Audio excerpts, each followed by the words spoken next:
জীবপ্রেম করে যেজন সেইজন সবেজন, সে বাণী নিয়ে আমরা এগিয়ে যাব। আর এই ভিডিওটা হচ্ছে বাঁকুড়া জেলার একটি ভিডিও, বাঁকুড়ার ভিডিও একটা। আর ওনারাই কুকুরটি যার আটকে গিয়েছিল ছাড়িয়ে দিয়েছে, আর ওনারাই ভিডিওটা আমাকে পাঠিয়েছে, সেটা পোস্ট করলাম আজকে আমি। আর দেখতে পাচ্ছ খুব খুব ক্রিটিক্যাল অবস্থায় ছিল, প্রায় 7-8 দিন রয়ে গেছিলো জারটা, আর সেটি ছাড়িয়ে দিল। যারা ছাড়িয়ে দিয়েছে তাদেরকে অসংখ্য ধন্যবাদ। আর এইভাবেই ওনারা হেল্প করে থাকে, আমরাও হেল্প করে থাকি, আমরাও হেল্প করে যাই। হ্যাঁ, প্রাণীদের মানুষজন সবাইকে হেল্প করে থাকি, ওনারাও হেল্প করে।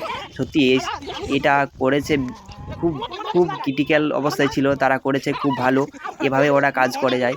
আর সত্যি আর একটা বাচ্চা রয়েছে, সে বাচ্চাটার খুব সাহস দেখতে পাবে। এই ছোটো একটি বাচ্চা রয়েছে, বাচ্চাটার খুব সাহস।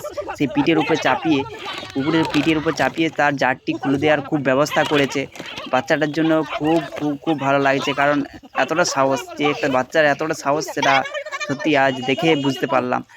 ঠিক এভাবেই হেল্প করুন। আর ঠিক আছে, থ্যাংক ইউ। এভাবে হেল্প করুন, আর আমরা হেল্প করে যাব। সুস্থ থাকুন, ভালো থাকুন, এভাবেই হেল্প করুন। Thank you. যেভাবে সাপোর্ট করছেন এভাবে সাপোর্ট করুন, ওনাদেরও সাপোর্ট করুন, আমাকেও সাপোর্ট করুন। Thank you. জয় হিন্দ।